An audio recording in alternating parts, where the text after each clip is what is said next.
Tonight, folks, for the first time, we are hearing from the family of Fairfax County third grader who was killed in that tragic accident inside his school. His name is Wesley Lepicki. He died last May while he was helping a teacher operate a large motorized wall at Franconia Elementary. Now his grandmother is pleading with state lawmakers pass a bill that will help prevent another tragedy like the one that claimed young Wesley's life. News 4 consumer investigative reporter Susan Hogan has been following this story from the very beginning. She joins us now in the studio with this update you will only see on News 4. Susan? Jim and Wendy, this is such an emotional story. As a parent, I can't even begin to imagine what this family is going through. We were in Richmond late yesterday as a state delegate introduced the bill that he drafted following Wesley's death and our investigation. Wesley's parents and a large group of their friends and family, they were also there, all to support Wesley's grandmother as she made her passionate plea for change. This is his third grade picture. As most grandmothers do, Sally Devendorf loves showing off pictures of her grandson, Wesley, the toothy, grinned little boy who brought so much joy to the lives of everyone he knew. Many of them here in Richmond to support Sally as she testified in front of the House Education Subcommittee.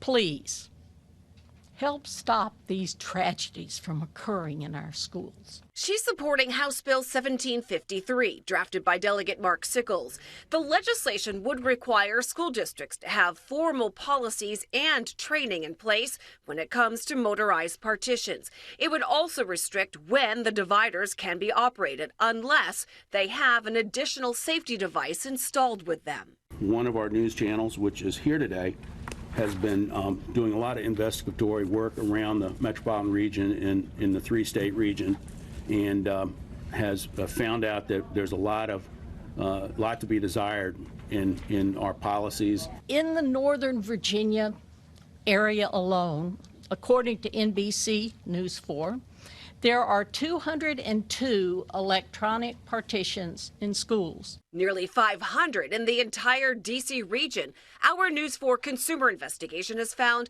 there are very few rules and training when it comes to these powerful devices. It does not seem that we can depend on school district administrations or school boards to voluntarily act adequately to protect our students. So Delegate Sickles is depending on his colleagues to make it law. I'm sure it will pass, and I'm looking forward to taking it over to the Senate and getting the governor to sign it. And thank you for the research you've done across our region in bringing this to the forefront of all your viewers at Channel 4.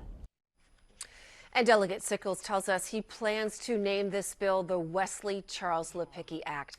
And it will go before the House Education Committee tomorrow morning. And we, of course, we will continue to track this bill and we will keep you updated. In the meantime, you can check out the interactive map that we made for you. It's in our NBC Washington app to find out if your child's school has one of these motorized partitions in it. All you have to do is search partitions. And you guys, the grandmother's testimony, it was so moving. I can only and imagine. It was. And you know what? We've posted the entire thing on our website for you to listen to.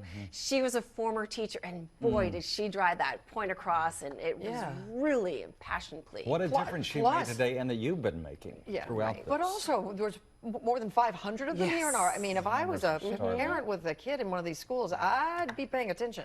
And I am, and we are. Yes. All right. Thank you. Well done, Susan.